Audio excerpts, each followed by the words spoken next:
का तर राम खुश कोणीकडे झाला? राम खुश कोणीकडे झाला? मग तू का नाराज होणार का भल्या माणसा? तूही खुश होणार. इकडे तोंड करायचं माझं, म्या काही केलं नाही, इमानदारीने केलं नाही, गीतेवर हात ठेवून सांगतो म्या काही केलं नाही, गीतेवरची शपथ घेऊन सांगतो म्या काही केलं नाही. काही ताकद माय गीता. आणि मी आता एवढं केलंय कसं नाही म्हणू. तिरपुटीमध्ये व्यवहार झाला, तिरपुटीमध्ये. कशामध्ये? आणि मी तिरपुटीपेक्षा तिरपुटी वेगळा सहस्रदळी उगवला सूर्य जैसा. मी तिरपुटीपेक्षा कसा आहे? वेगळा आहे. असा भाव ठेव. तू तुझ्या ठिकाणी भाव ठेव आता. म्हणून मी नेहमी सदैव कसा अव्यवहार्य, अभोक्ता आहे, अकर्ता आहे असा आपला भाव पाहिजे. हे जीवाचे भाव आहेत सगळे. करतेपणा, भोगतेपणा जीवाचा आहे का आत्म्याचा आहे? जीवाचा आहे. तिथं जीवपणा असते लक्षात घे. तू मी केलं म्हणला की तू जीव झाला. जीव झाल्याबरोबर तुझ्या घरी कोणीतरी तुला न्यायला येणार आहे, तयार आहे. आता कोण येईल ते काही सांगता येत नाही, पण न्यायला 100% येणार आहे. गठोडं बांधून आहे. लय पुण्यकर्म केला असेल तर तुझ्या दाराशी इमान येईल. तो पाप कर्म केले असेल तर तुझ्या दाराशी येईन येईल. का तर ते आलं कशामुळं?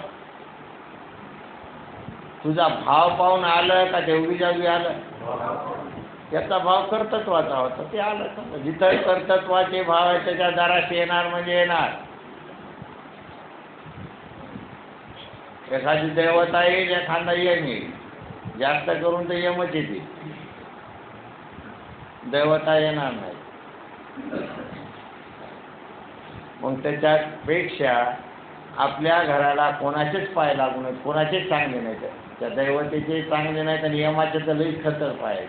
आपल्या दाराला कोणाचाही पाय लागू नये अशी आपण आपली व्यवस्था करा.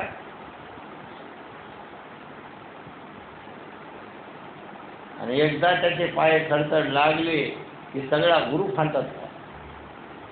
त्या घराला नेलं समजा, लागली चटकी,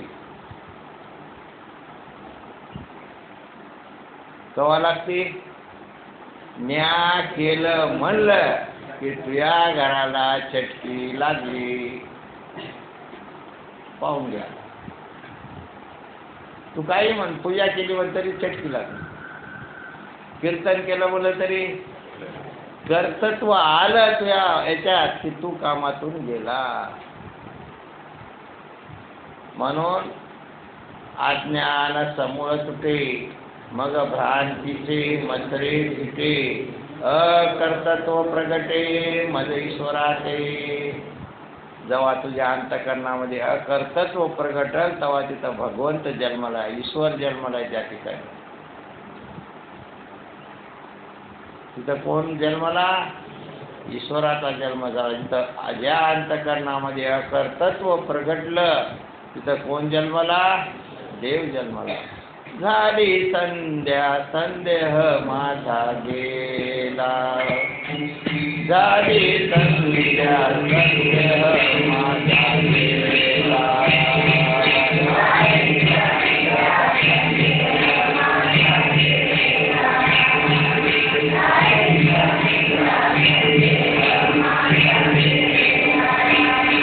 झाली संध्या संदेह माझा गेला.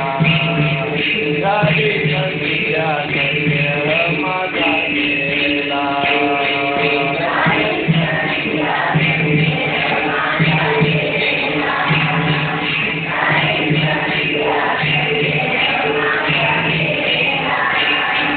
आत्माराम हृदय प्रगटला.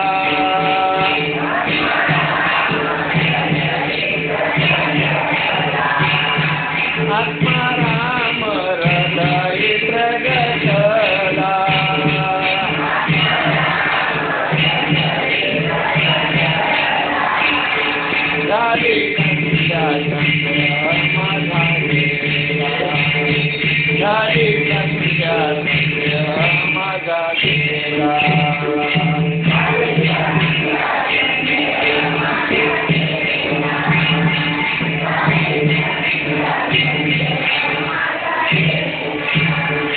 गुरु कृपा निर्मळ भागीरथी,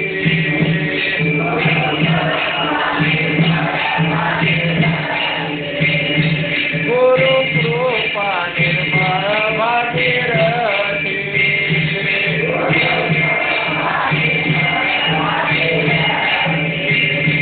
अशी पदे जेथे एकत्र होती,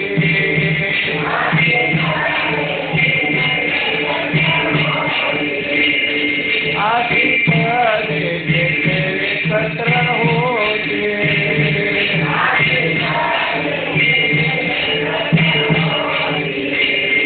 झाली संध्या संध्या माझा गेला, झाली संध्या संध्या माझा गेला.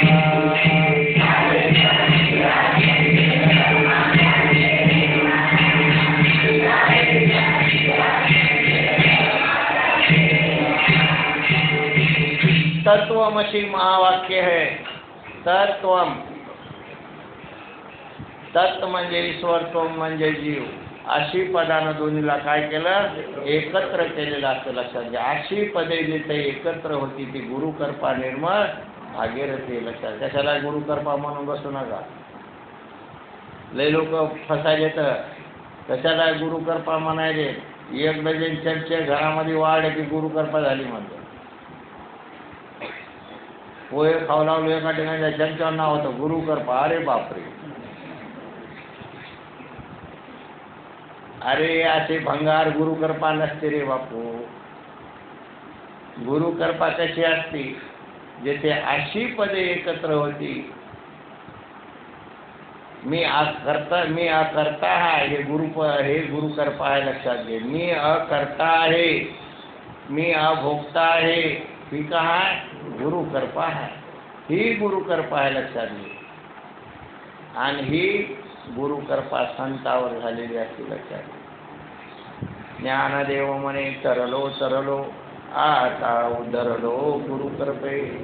या पापातूनही तरलो, पुण्यातूनही तरलो मी.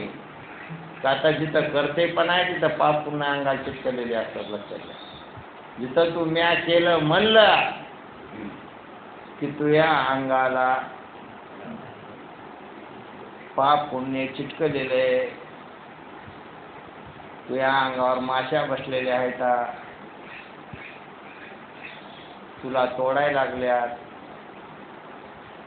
आणि एखादी माय असती, लेकराच्या अंगावर माशा बसल्या, त्या माईला पाहिला बरोबर ती माय अगोदर ते कपडा घेते, माशा आणते अंगावरल्या.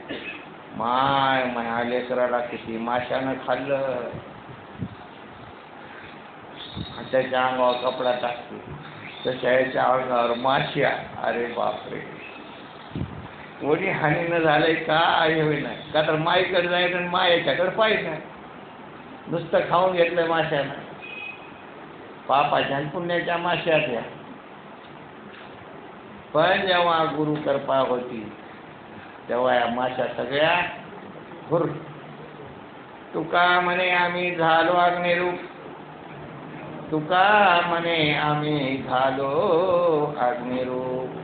लागो निधी पाप पुण्य अंगा. झाली याच्या गुरुकृपा. अंगाला पापही लागू नये आणि अंगाला पुण्यही लागू नये. याचं नाव काय आहे, गुरुकृपा आहे. बरं का, लक्षात घ्या. कशाला एक गुरुकृपा म्हणून नका. भंगार भेटण्याला गुरुकृपा नसते, हे सगळं भंगार आहे. हां, जास्त भावुक होऊ नका याच्यामध्ये. भावुक कुठं व्हा, अग्निरूप होण्यामध्ये. मी परमात्मा आहे, मी काही केलं नाही. आणि जसं जसं तुम्ही श्रवण कराल तसे तसे हा हे भाव प्रगट होतात अंतःकरणामध्ये. श्रवणातून हे भाव प्रगट होतील का अशा गप्पा गोष्टीतून भाव प्रगट होतील. मग जास्त श्रवणावर भर पाहिजे. माऊलीने ते सांगितलं, गप्पा कमी मारायच्या, श्रवण जास्त करायचं. मनाचा मारा न करिता, इंद्रियाशी दुःख न देता, येथे मोक्षाचे ऐता. इंद्रियाला दुःख द्यायचं नाही, मस्त त्याला खाऊ पिऊ घाल जा, जास्तही खाऊ घालू नका, त्याचे लाडे पुरू नका. इंद्रिय ते कोण आहे तर खतरनाक आहे ते. आणि आपलं त्या इंद्रियानं आयुष्य बर्बाद केलं, देहानं आयुष्य बर्बाद केलं, इंद्रियानं बर्बाद केलं आयुष्य. आपण त्याचे लाड पुरवायलो, मला हे आवडत नाही, मला ते आवडत नाही, मला हे खा वाटणं, ते खा वाटणं. ते कोणाचे लाड आहेत? इंद्रियाचे लाड आहेत, हे लक्षात घ्या. त्याला म्हणा तू खाय नाही तर मर, मी काय तुझा नोकर. हे 10 इंद्रियानं जीवाला काय केलंय? भिकारी केले, भिकारी. आणि या जीवाला असं ताण आले ते धरून काय सांगावं. डोळे काही वेगळंच मागायले, कान वेगळंच मागायले, नाक वेगळंच मागायले, जीवा वेगळंच मागायले, हात वेगळंच मागायले, पाय वेगळंच मागायले, कंबर वेगळंच मागायले. कंबर काय मागायले? कंबरपटा.